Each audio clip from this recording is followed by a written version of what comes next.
த்ரிஷா நயன்தாரா நடித்த முதல் 10 படங்களோட லிஸ்ட்டை தான் இந்த வீடியோவில் பார்க்க போகிறோம். த்ரிஷாவோட வயசு 43, 27 வருஷமாக சக்ஸஸ்ஃபுல்லாக சினிமா ஃபீல்டில் இருக்காங்க.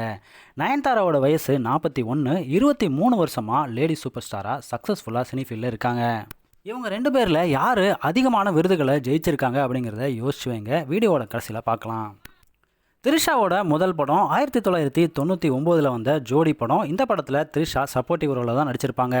பிரசாந்த் சிம்ரன் நடித்த படம். நயன்தாராவோட முதல் படம் 2003 வந்த மனசினக்கரை அப்படிங்கிற மலையாள படம். இந்த 2 படங்களுமே ஹிட்டு தான். த்ரிஷாவோட 2வது படம் முதல் முறையாக ஹீரோயினாக அறிமுகமாயிருக்காங்க.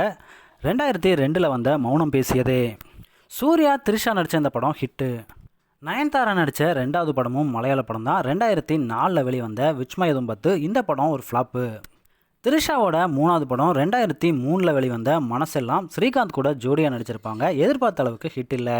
நயன்தாராவோட 3வது படமும் மலையாள படம் தான். 2004 வெளிவந்த நாட்டு ராஜாவு. இந்த படம் ஒரு ஹிட் படம். த்ரிஷாவோட 4வது படம் 2003 வந்த லேசா லேசா படம். ஷாம் கூட நடிச்சிருப்பாங்க. இந்த படமும் எதிர்பார்த்த அளவுக்கு ஹிட் அடிக்கலை. அதே சமயம் நயன்தாரா 2005 தமிழில் அறிமுகமாக இருப்பாங்க ஐயா படத்தில். இந்த படம் ஒரு ஹிட் ஆச்சு. த்ரிஷாவோட 5வது படத்துலையும் எதிர்பார்த்த அளவுக்கு வெற்றி இல்லை. 2003 வந்த எனக்கு 20 உனக்கு 18. இந்த படமும் ஃப்ளாப் ஆச்சு. அதே சமயம் நயன்தாராவோட 5வது படமும் பிளாக் பஸ்டர் ஹிட் ஆச்சு. 2005 வந்த சந்திரமுகி படம். சூப்பர் ஸ்டார் கூட ஜோடியாக நடிச்சிருப்பாங்க. த்ரிஷாவோட 6வது படம் எனக்கு 20 உனக்கு 18 தெலுங்கு படம். நீ மனசு நாக்கு தெலுசு. நயன்தாராவோட 6வது படம் ஒரு மலையாள படம் தஸ்கர வீரன். இந்த படம் 2005 ரிலீஸ் ஆச்சு, ஃப்ளாப்பு.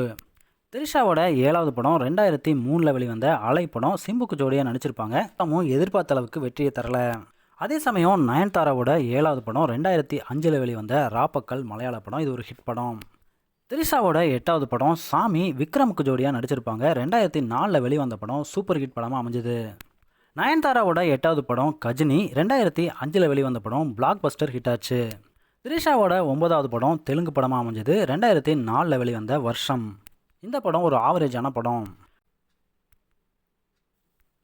நயன்தாராவோட 9வது படம் சிவகாசி படத்தில் ஸ்பெஷல் அப்பியரன்ஸாக வந்திருப்பாங்க. 2005 வந்த படம் ஹிட் படம். த்ரிஷாவோட 10வது படம் ஒரு பெரிய பிளாக் பஸ்டராக அமைஞ்சது. 2004 வெளிவந்த கில்லி படம். விஜய் கூட ஜோடியாக நடிச்சிருப்பாங்க. நயன்தாராவோட 10வது படம் 2006 வந்த கல்வனின் காதலி. எஸ்ஜே சூர்யா கூட ஜோடியாக நடிச்சிருப்பாங்க. இது ஒரு ஆவரேஜான படம் தான். இவங்க 2 பேரில் த்ரிஷா 25க்கும் அதிகமான அவார்டுகளை வாங்கியிருக்காங்க. அதே டைம் நயன்தாரா 50க்கும் மேற்பட்ட அவார்டுகளை வாங்கியிருக்காங்க. பார்த்துட்டு இருக்க நீங்கள் சொல்லுங்கள், நயன்தாராவோட ரசிகரா இல்லை த்ரிஷாவோட ரசிகரா அப்படிங்கிறத மறக்காமல் கமெண்ட் செக்ஷனில் ஷேர் பண்ணுங்கள்.